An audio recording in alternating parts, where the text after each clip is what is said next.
Hi guys, my daughter turns 1 this week. I know everybody is just like, oh, the first year flies by. I can't believe they're already 1. And while I can say that, I can also say this feels like the longest year of my life. But I really wanted to take time out this week to share her birth story for you guys that have been interested in hearing it, but a lot of it for my heart because I feel like I needed to be in the right headspace. Postpartum with her was very, very challenging. Had postpartum depression and rage, and for most of her life I was just in a very dark state of mind. So I wanted to give myself time to heal and be able to look at the situation and the story objectively. I have not really thought about much of anything about her birth. So this is basically going to be as if you literally just asked me, what was Ivy's birth story like?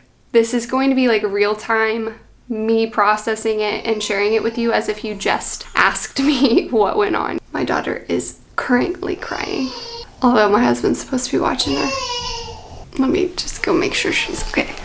Time to relive the moment and the day. If you guys are familiar with my first birth, it was 4 hours start to finish and just an absolute whirlwind. And so I was definitely anticipating that going into my birth with her, and so wanting to be prepared that if that were to happen again, I just knew kind of more of what to expect. The entire time, me and my midwife were talking and preparing for another rapid labor. Although I will say I was praying that it wouldn't be, I definitely wanted to have more time. I wanted to actually experience a different type of labor. It was my 37-week midwife appointment. I went in to see her that morning and she had told me that Ivy had definitely dropped. I didn't know, obviously, that Ivy was a girl. If you knew, it was a surprise gender reveal for us. She told me the baby had dropped. I remember saying, hopefully they stay in there a little while longer, because I was just not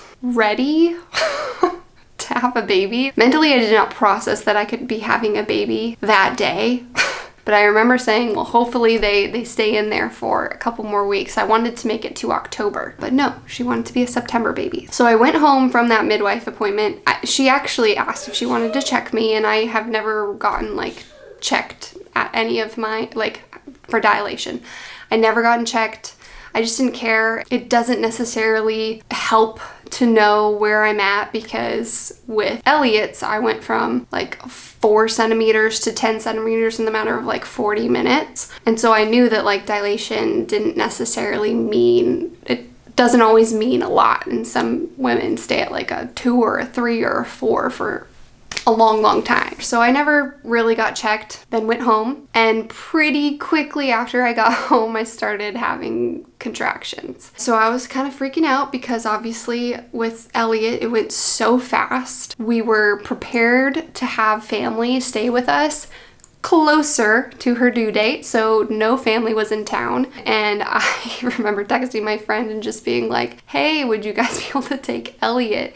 And then also obviously immediately texting Nick because I needed him to come home from work ASAP. Called the midwife again, just told her that I had contractions. I know I was literally just in, and so she asked for me to come back in and they would check me. And so luckily my friend was able to take Elliot. Praise the Lord, that was a huge blessing. Nick was able to come home, and then we went back to my midwife office. She checked me and I was at a 3, still consistent but spread out contractions, and so she suggested that we just walk around the outside of the hospital and then come back in and get checked again and see if I had made any progress. Nick and I walked around, and I remember that being a very peaceful walk despite me being in labor. But I remember just being this is so different. I did not ever have this moment to even just think what's going on, or process anything, or really even talk through anything, because it was the second I was in labor with Elliot, the contractions were so intense I couldn't even talk through them. So it was a very, very different experience this time, and I just remember being I like this. I like being able to feel things as they're they're coming and going and being able to talk to Nick and just getting excited. That was something I never really got to experience. And so there was excitement, and there was also like this worry of like, is this real? Because it was pretty early and I wasn't expecting it to happen that early. After we did that walk, we went back and I was at a 4, so I was slowly progressing.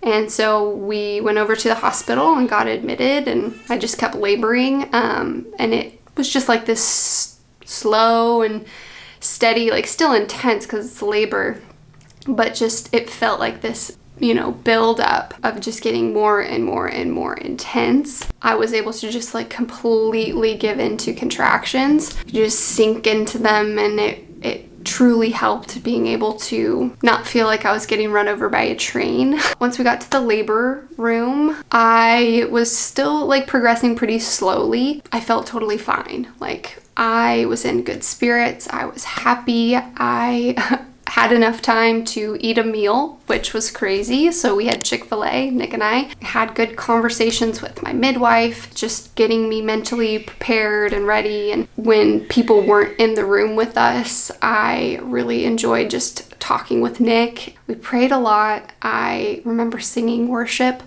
And just like walking around the room and just like singing and praising, being thankful and being excited, and just kind of walking around hoping that things would progress. And I was in so many different positions. I was constantly moving, walking, bouncing on the ball, like to get things going, but I wasn't impatient. Kind of in this state of like, well, once it starts, it's going to start, like it's going to get intense. And I knew that if it's anything like Elliot's, it could happen like anytime. It could be like this, and then in the matter of an hour, I could be holding my baby. I just didn't know. I was laboring for a while. Let's see, I was laboring for, I think it was around 10 hours. The nurses came in and suggested that they break my water, which was, my midwife also suggested that, saying like, we'll break your water around this point, because I hadn't broken yet, which was new for me because my water broke before I went into labor with Elliot. My water broke and immediately was in like active labor with him. So I was like, well, I'm just gonna give it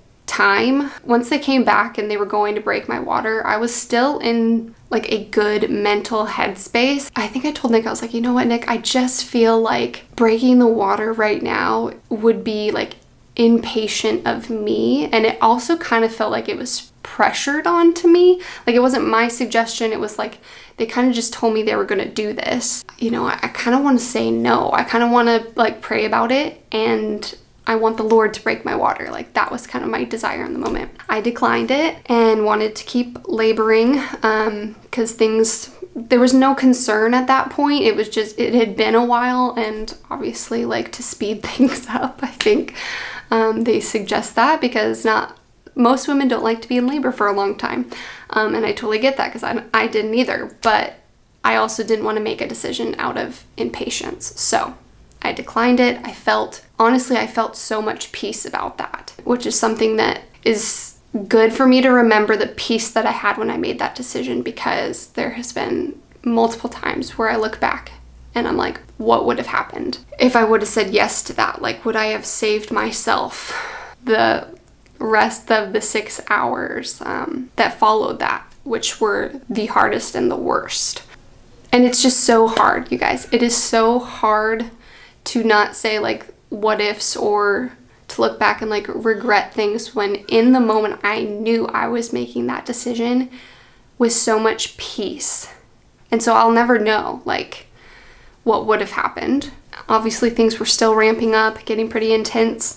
I was moving around quite a lot, getting into different positions. I kind of just felt like it was going to be so, like it was just going to happen at any moment. Like that's kind of how I felt. And as each hour kind of rolled on and it wasn't happening, I could tell that the mental aspect of a long labor was really starting to affect me, as well as the physical. Just like constantly looking at the clock and being like, oh my gosh, when is it going to happen? I was in quite a lot of pain, like just praying that like every intense contraction, I was just so prayerful that contraction was going to break my water. I was like, oh, it's going to be this one. This is intense. It's got to be this one. And as it kept going and my water was not breaking, I was getting pretty discouraged mentally, but also just like physically, my body was getting very, very tired because at this point the contractions were very, very intense. I remember getting into the shower because I was just so sore. Contractions were so intense at that point and my water still hadn't broken.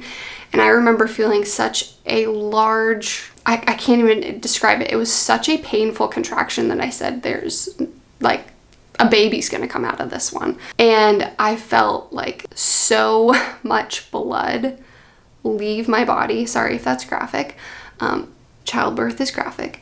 I felt so much blood leave my body during that contraction that I thought for sure that had to be my water breaking. And I remember looking down and it just like the entire shower was full of blood and like chunks of stuff. And that kind of terrified me. The contractions were so painful at that point and I was losing so much blood with every contraction and like chunks of stuff was falling out of me and I was like, what is this?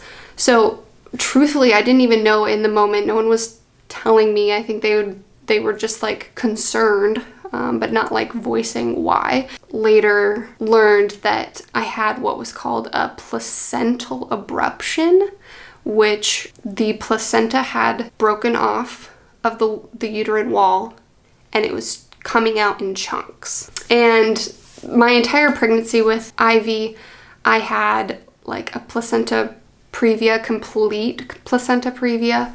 And luckily that had like moved off. So I was given the green light, the okay to have a vaginal delivery, but obviously still had this happening during it. It was incredibly painful. It was incredibly scary. And now even just processing this, I'm wondering if this maybe had a role to play, but I got the shakes, and usually you get the shakes after delivery for hours, probably like it's hard for me to remember timeline. It was definitely many hours that my body was just like convulsing and shaking during labor and during the hardest parts of labor, while I was like losing so much blood and losing parts of my placenta, and my body just could not relax. It could not calm down. And it was really scary because that was taking so much of my energy because my body was just like constantly moving and convulsing and shaking while I'm going through these very, very intense contractions. And I just remember being like, my body cannot handle this anymore. And I was so tired and my water still had not broken. And so hours of like just this grueling physical toll on my body and my water still had not broken. And I remember being like upset and sad that the Lord didn't answer that prayer because I was just like pleading with him at that point. Even though I had peace about saying no, this next part I also had peace about. I had peace about saying, okay, I'm seeing the trajectory of my body is like not failing me, but my body is declining rapidly. Like I am so completely exhausted that I need the help. I need you to break my water, because I think that was like the main reason why we weren't to the pushing stage. For myself and for my baby, I don't know. Like I'm so exhausted right now and I haven't even gotten to the pushing stage to push her out. I still need strength to be able to get through that. And so trying to make a wise decision, I said yes to her breaking my water. So when she broke my water, there was like a huge relief. Honestly, it felt like even just like physically my body was just like, it felt different. It felt like I wasn't fighting so hard with my body. And then pretty quickly after that, like maybe the next couple contractions, I was starting to push, which the pushing stage was really, really hard with Ivy. She was in a posterior position, and that is just a lot more painful. It's a lot harder to push a baby in that position. And so it wasn't like a quick pushing phase. I think I was maybe, pushing for an hour. It felt really hard. It felt harder than Elliot's, probably because of how tired my body was and also her position and just me literally still having shakes during contractions and trying to calm my body down, but there was just no way to calm my body down. I just remember being in so much physical pain and exhaustion once I finally pushed her out. Like I said, she was a surprise gender. And the whole pregnancy, nearly the whole pregnancy, we were thinking that she was a boy because my ultrasound tech had said he in 2 different instances, 2 different ultrasounds. She said he. And so I was like, oh, she ruined the surprise. Well, Nick caught her, and there was like this moment of like a few seconds where my midwife was like, well, Dad, what is it? And I'm like waiting to hear. He goes, it's a girl? Question mark. And I was like, no way. Like what? Like I'm still obviously trying to like catch up with the fact that she's out of me now, like praise the Lord. But then being like, it's a girl. I was like, no. I was like, check again.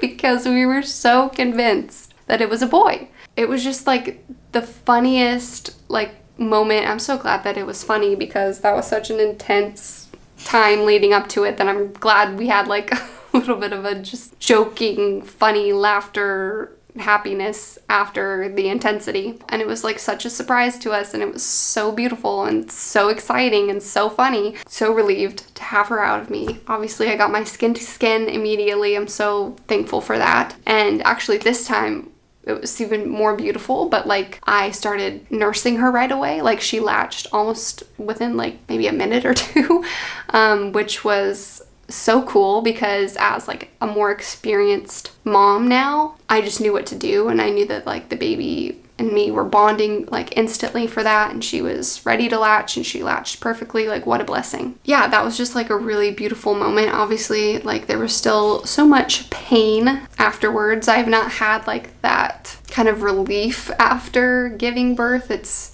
usually I still feel like I'm in labor for a while afterwards, whether it's the shakes or just like still having like contractions and stuff. Looking back, I am so grateful that even despite all of the hardships, I was still safe.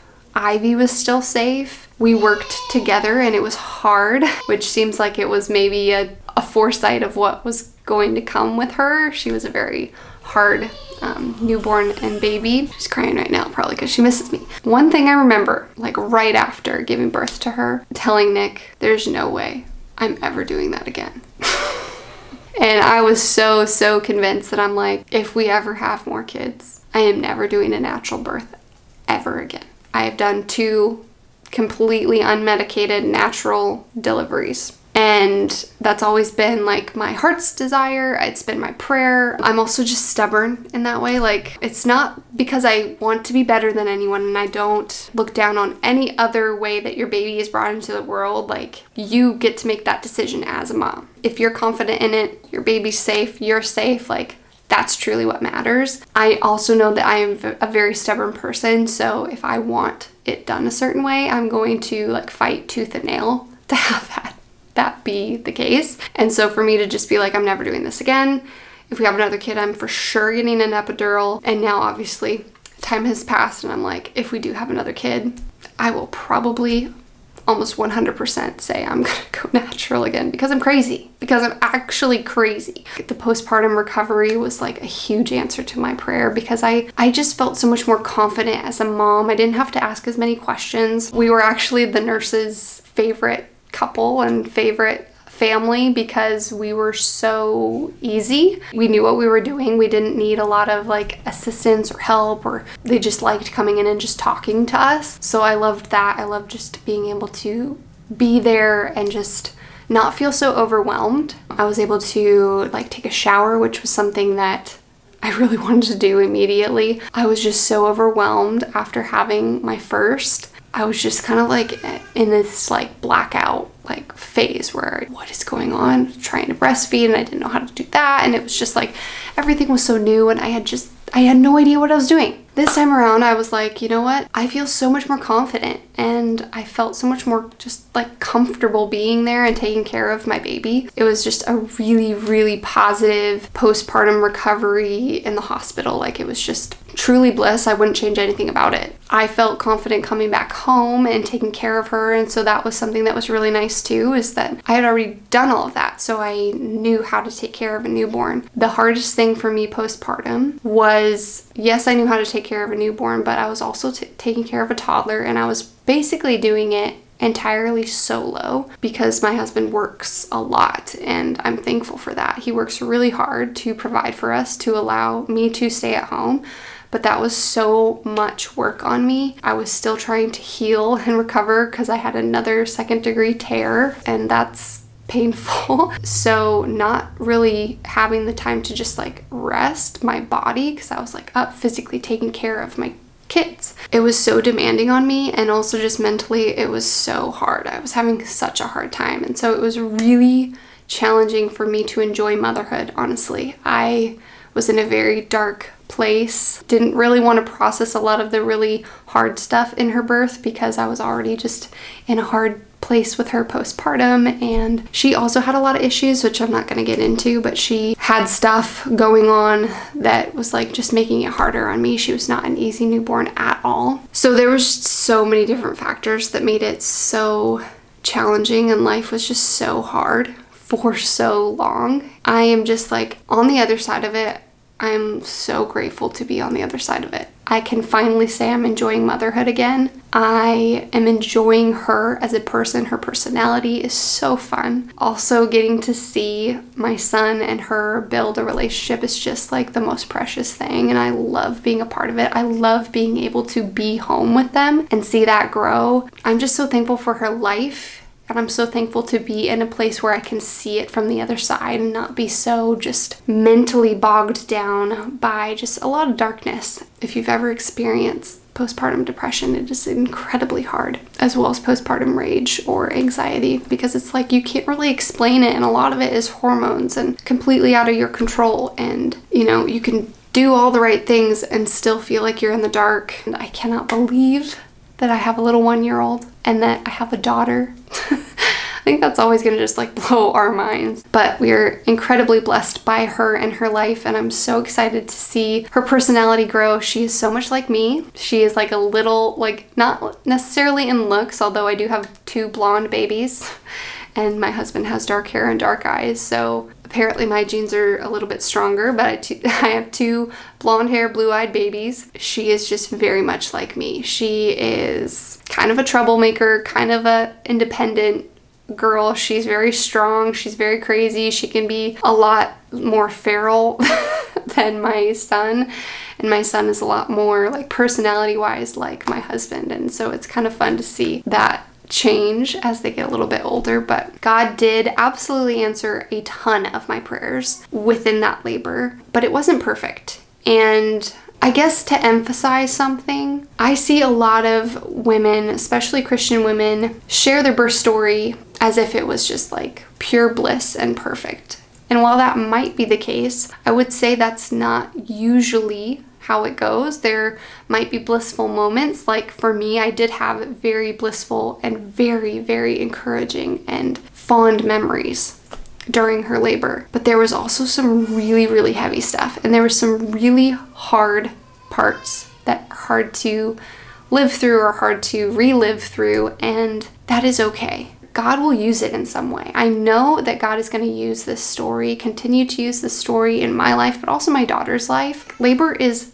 labor, okay? It's a labor of love. It is typically incredibly grueling and exhausting. You are sacrificing so much of yourself to bring this baby into the world, and that is a picture of Christ anyways. Christ suffered and died on the cross for us. We suffer a lot physically to bring new life into the world, and he suffered a lot physically and emotionally on the cross to bring us new life, and praise the Lord for that. So if you have a birth story that does have a lot of hardship in it, use that as a way to point you to Christ and the hardships that he endured for us. I'm sure there's things that I have forgotten about, and maybe that's a blessing on the Lord's part for my mental state to not remember some of the really, really hard things. But I also know that there was hard and good, and they commingled together, and it all culminated in a beautiful life that now I get to celebrate in a couple days of being like a year old is just so much fun. So wish Ivy a happy birthday in the comments if you'd like. Thank you guys so much again for watching, and I'll see you in the next video. Bye.